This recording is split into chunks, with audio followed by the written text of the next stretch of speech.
जी हाँ, ये पॉइंट गौर से सुनिएगा। जैसा कि आपको मालूम है कि सर्दियों में दिन छोटे और रातें बड़ी हो जाती हैं। इसका बिल्कुल ही उलट गर्मियों में पाया जाता है, जिसमें रातें छोटी तो दिन बड़े हो जाते हैं। लेकिन साल में सिर्फ 2 दिन ऐसे होते हैं जिसमें रात और दिन दोनों एक जितने ही होते हैं। एक होता है 21 मार्च और दूसरा दिन होता है 22 सितंबर।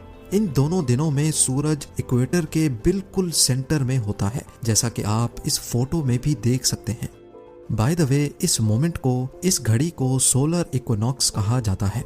इसका मतलब ये हुआ कि इन 2 डेट्स में 12 घंटे का दिन और 12 घंटे की रात होती है। 12 घंटों को अगर सेकंड्स में कन्वर्ट किया जाए तो ये 43,200 सेकंड्स बनते हैं। अगर 43,200 को द ग्रेट पिरामिड की हाइट से मल्टीप्लाई किया जाए तो उसका जवाब आता है 6,333 किलोमीटर्स।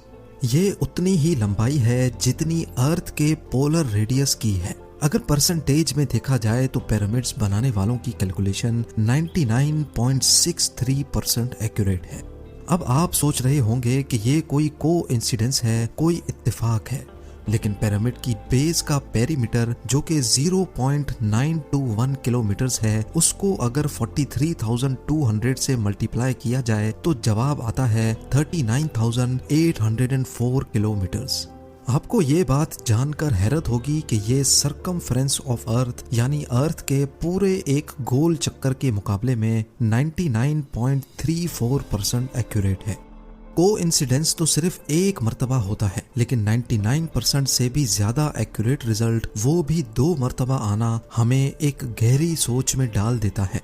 कई लोगों का अभी भी मानना है कि ये महज सिर्फ एक इत्तेफाक है, लेकिन जैसा कि अभी हमने जाना कि 43,200 जिसका ताल्लुक सोलर इक्विनॉक्स से है, ये एक और जगह पर भी अपना सबूत दे रहा है। नॉर्मली देखने पर पिरामिड्स की 4 साइड्स नजर आती हैं, लेकिन असल में ये 4 नहीं बल्कि 8 हैं। जी हाँ, ये 8 साइड्स सिर्फ सोलर इक्विनॉक्स वाले दिन ही ऊपर से देखने पर नजर आती हैं। ये डिस्कवरी पहली बार 1940 में एक ब्रिटिश एयरफोर्स पायलट ने की थी, जब वो पिरामिड्स के ऊपर से गुजर रहा था। अब सवाल ये खड़ा होता है कि हजारों साल पहले पिरामिड्स बनाने वालों को अर्थ का पोलर रेडियस और इक्वेटर का सरकमफ्रेंस मालूम पड़ा, तो आखिर कैसे? इजिप्ट के पिरामिड्स हमारी सोच से भी ज्यादा कॉम्प्लिकेटेड हैं। ये तमाम फैक्ट्स जानकर यकीन करना मुश्किल हो जाता है कि इनको 4,500 साल पहले एक कदीम दौर में बनाया गया था।